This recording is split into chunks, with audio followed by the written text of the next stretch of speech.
Hello there, RC here. I'm doing the turn 7 overview. We just completed July 39, and the next turn will be January 1940. Okay, so a few things have happened. This past turn has been the first turn we could roll for tech, past stage 2, so that's been going on, and there's a bunch of people at war. So let's just start it off right away here. As you know, last turn the British initiated the war against Germany, and well, things have changed. So, current totals at the end of the turn, we have the Germans at 41, the Americans at 24, the Russians and the Japanese at 23, Britain at 20, FEC at 14, KMT and Italy tied at 10, Australia at 7. Then we got the Canadians, the Free French, and the Brazil, which is controlled by the Americans until they go to war with a major power. Then they will align to the Americans. And then we got at 6, and then we've got the Vichy at 3, and the Americans have Mexico for an extra buck, and the Russians have East Poland for an extra buck. And because the Americans and Russians are rolling up, we're counting their extra income off to the side, and that's just a matter of things. And the CCP's off the board. All right. Okay, let's take a peek at some tech here. Can I get it all in one? Yeah, there we go. I think I got it all in there. Yep. So, as you can see, we just started stage 3s. So we've got the Germans and the Russians in advanced artillery, Germans and Russians again in advanced mechs, Russians in heavy armor, Germans and Americans in jets. We got for heavy bombers the Russians, the Germans, and the Americans. Over here in long range aircraft, we've got Italy and Japan, and then all the allies, Russia and Germany in stage 2. ASW is British. Rockets, the Americans just got that one. Radar, the Germans are halfway. And then when it comes to wartime economy, we got a mixed bag here, and pretty much everybody's on there except for the Italians. And improved factories, we've got Americans, British, and Russians, and then the Germans up ahead. Oop. I believe the Italians got their tech roll, so they're up there.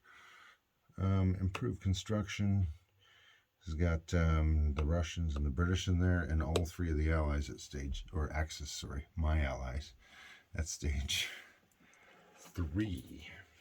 All right, let me just walk around my table.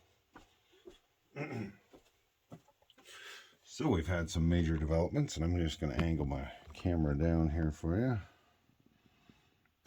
Take a look at that. If you can believe it, the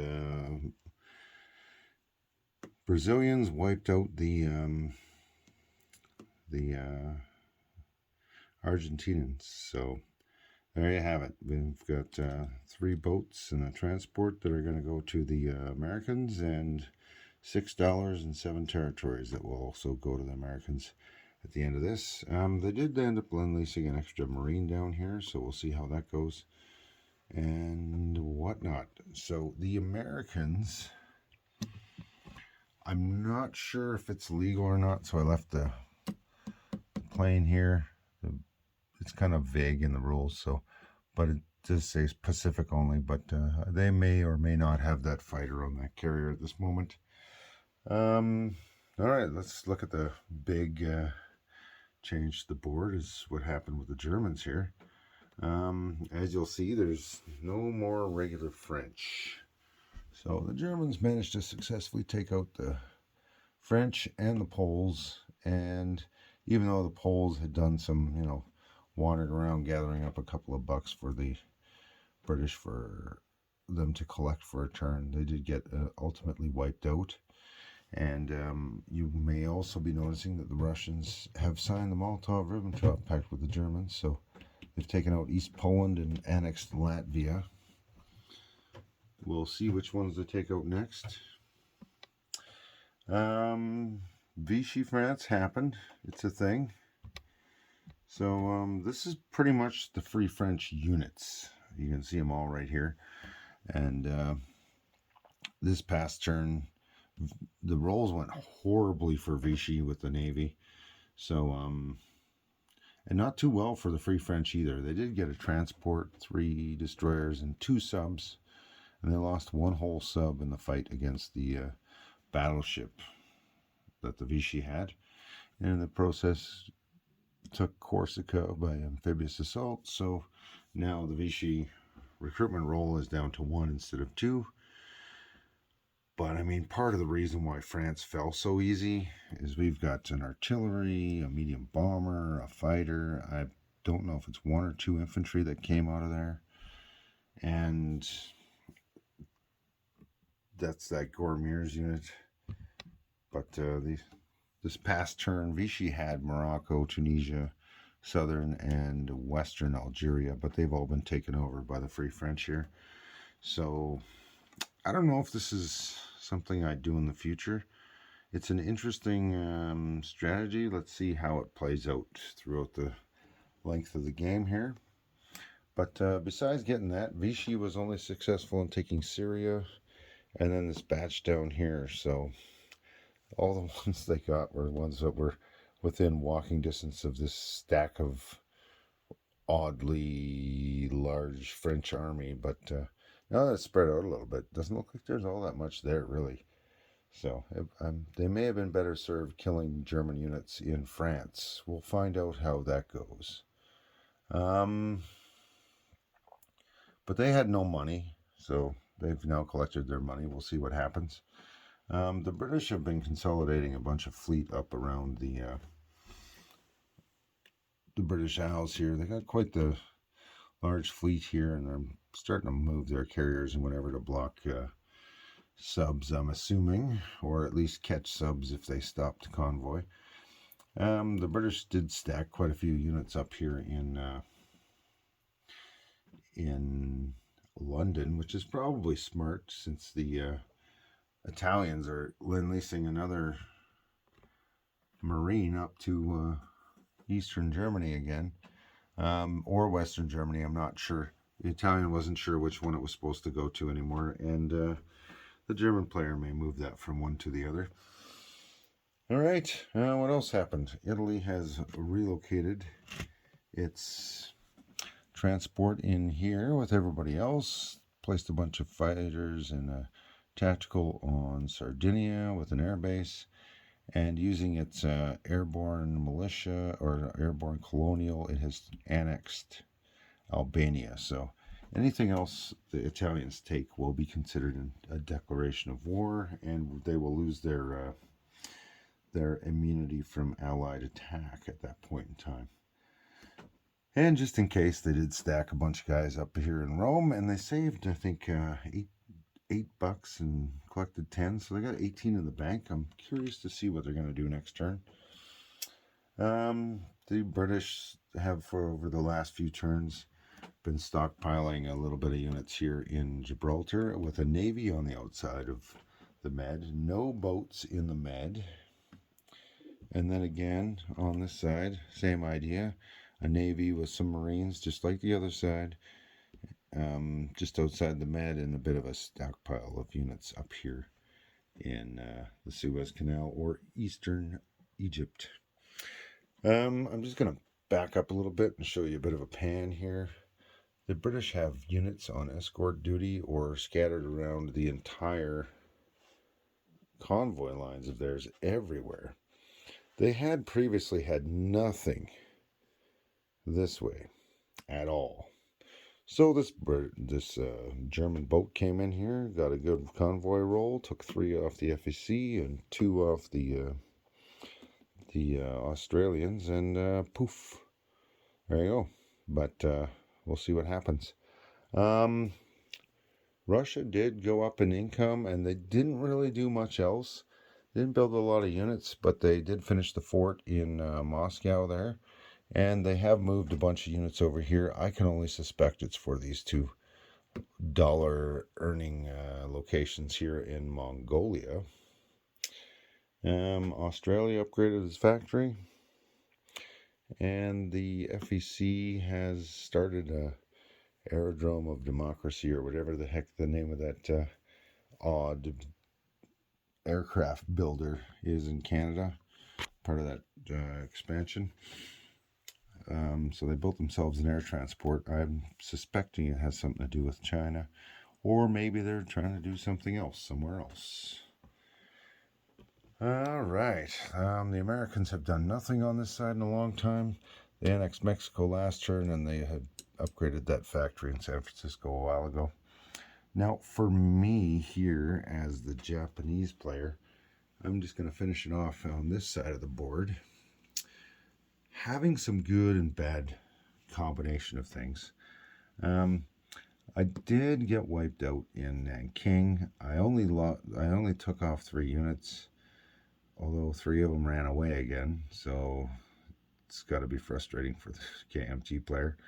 The CCP had left their units here, although they do have a bit of a stack here, so I just wandered in and took them out and knocked their income down to their bonus alone. We shall see. I was a little bit concerned because the KMT had a stack here and a stack here. But now that they've taken this over and moved their planes over to here, this stack here has been relatively diffused. So I'm not, although I don't have any units there for them to stack up on. That may have something to do with it. So we'll see what happens. I had built a bunch of militia, and it hasn't been too much of a help yet. I need to see what the CCP is going to do. Who knows? They got some options. They can move back into Xinjiang and hole up for a bit and keep themselves out of harm's way, or they can move forward and try to get aggressive, or they can just sit there and do nothing. I don't know what they're going to do. So, and they go before I go, so I'm not sure what I'm going to do. So yeah, there's quite a bit of a stack here in, what is this, Sheswan, and it would be a nice place to take over just to get rid of those units. But at the same time, I do also have this bit of a stack here, and there's a few units kicking around that could take me out, and the Americans, of course, lend-leased another supply dump. The British had already, so that's why this infantry sitting here in Yunnan. That's where they're coming from. So we'll see what happens. The KMT went on a spasm buy and purchased 5 militia for $10. So we'll see what comes of that. They got too many places to defend at the moment, and I'm not sure where I'm gonna go. I will tell you one thing, this China at war, if China doesn't go at war with itself, is completely ridiculous. And if you're the Japanese player, just refuse to play with it. It's completely tilted the balance in China in an odd and bizarre way, where there's extra ways to lend lease regardless. I got an American Russian plane in here, like actually from their land zones, previously built plane. They didn't even have to pay to lend lease it. It's just on loan. So we'll see what happens here. Things are interesting and bizarre in here. So I've been struggling to fight the number of units that keep popping up, and the Allies' ability, and well, the CCP has the same one, to just keep sending in supply tokens and upgrading militia is pretty overpowering, especially the fact that each member of the alliance can send one in there. So the CCP just got, or the KMT just got to build, say, two or three militia, and then the allies can send in 3 $1 tokens and upgrade 3 militia for free in China, on top of being able to build their own units. Plus they got these aircraft. That's the only reason they're taking my stuff out, is they're attacking me with these aircraft and being successful with them. So And they're getting an extra dollar bonus from this opium marker here, and they could be getting it from Cochin China or Afghanistan, should they or the Russians take any of these places over. So it's like either faction of China or the Russians. So it's a little rough on me. Not really complaining about it, just saying like, if they had bothered to attack each other a little bit or do something, then it would have been kind of cool, and that's kind of why I left them alone, hoping that they would actually do something. But they just sat there and built up their units so they could fight me. It's almost like the Russians are listening to a whole lot of advice from the Allies, and it's not going to help them out any. In the long run, it's just going to help the Allies win. Maybe the Russians will come in second. Maybe it'll be the Axis. Maybe the Axis will win. I don't know. It's too early to tell. We are only a few turns in, 7 turns down. I've only been fighting in China for 3 turns. I've annihilated a lot of units, but they just keep popping up. I just can't compete with their incomes. So we'll see how things go this coming turn. And yeah, I'm looking forward to seeing everybody play their turn again. And I have no idea what CCP might do. Like I said, they got 3 options. Or they could do all 3 at the same time. I don't know. Run, sit there, or move forward. Like run away, sit there, move forward. I got no idea. KMT have been doing a little bit of the sitting there and a little bit of the moving forward. So, but they also have a lot bigger income than the CCP, and with the truce broken, they can't cohabitate the same zone. So that's about the only thing that's working in my favor right now. And I don't think that's really helping me out all that much. So yeah, there we go. That is the end of turn 7. Germany's on a romp. They got $75 in the bank. Italy's staying out of the war, and they've got 18 saved up. All the Allies and the British and the French went to full income, and then the French got slapped around, and now they're a free French, Vichy French mess. So basically they're, I don't know, like I said, using all these expansions, I think this is not going to be your standard game. There's too many weird exceptions and too many weird units, and as cool as this Colonials expansion is, I'm finding that it's pretty much solely based on an African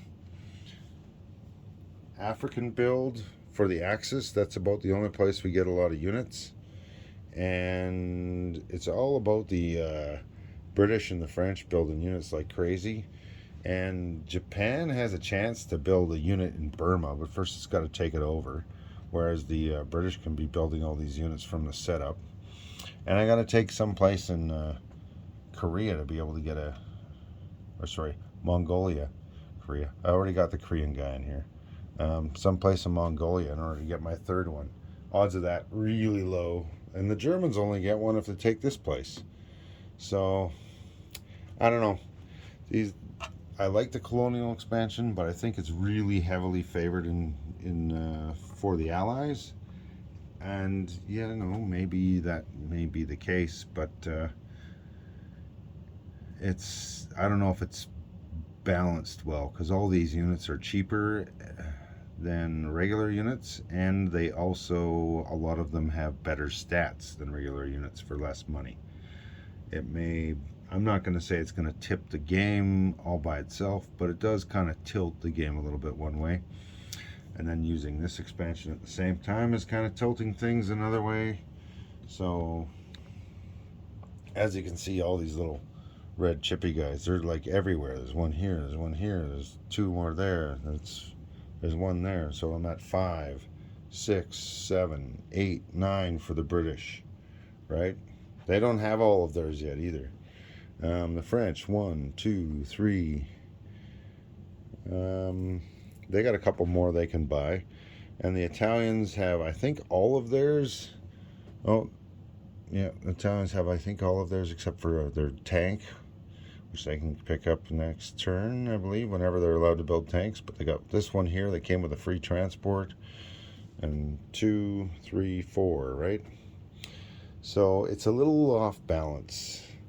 And I got my lowly 1, and the Germans can't get any, and the Russians can get 1. So I don't know if it's balanced or if it's based off of purely what you had to start the game. Because, I don't know. It's one of those things. Maybe there's a chance that we could, or they could maybe incorporate some, maybe not resistance fighters, but the opposite of partisans expansion. What is it? Sympathizers. You know, take over a few places. I mean, I got 2 options here for Japan, but in order to balance out the number that the FEC have on this side, I'd need to get 5 just to have the same numbers, right? And Russia gets 1. So, I don't know. Anyhow, on that note, I'm going to end this video here, and yeah, hopefully you guys are enjoying the game so far. I'm having a lot of fun. I think everybody else is as well. It's a little bit frustrating dealing with so many expansions. I don't know if these expansions, I think every one of these expansions needs a revamp for version 3. I'm noticing a lot of them are written in, like half of the rules are straight out of the version 2 rule book, and they haven't been updated to version 3. So, like, the only thing that changed in Turkey from version 2 is they changed the capital, but they didn't change where the capital was, the placement of units that were all put in the capital to keep it safe. It's a broken expansion, in my opinion. It needs to be updated. So we'll find out what goes on. We're still playing with it. We're playing with the rules we had to start the game here. We just, you know, we're finding stuff out. Latin America at war, we're having a lot of fun with that, playing with the designer, just like the colonials. I really like it. And like I said, so far I don't have any Brazilian roundels. I never figured I'd need any. So I got a bunch of Americans upside down here, as you can see. So if they ever go to war, then they get their fancy American roundels, and they get all $6 out of there. So that could really tilt the balance of power in here as well. Not just that, but like I was saying, all of these red chipped, red labeled chipped colonials are all $1 cheaper than buying a regular unit. You know, so like these are $2 infantry, same stats as an infantry, but they're $2, the same cost as a militia, and they move. So yeah, we'll see how things go, and hopefully everything works out in the long run for the Axis. I have a feeling we got some decent players in here, so we're going to give it a good go. I'm just noticing that there's some balance shifting with some of these expansions. And maybe we are trying out too many at once, because I feel like I'm playtesting every turn with, like, okay, well, like, what does this mean? You know what I mean? So, yeah, fun expansions, but if you haven't played them a lot, don't put too many in your game. That's my opinion now. Figure one out at a time, and then, you know, really, you know, focus on it. See if it's good. If you find any issues with it, figure them out and send in your solutions, I guess. All right, so that's it for now. Enjoy and have a good one.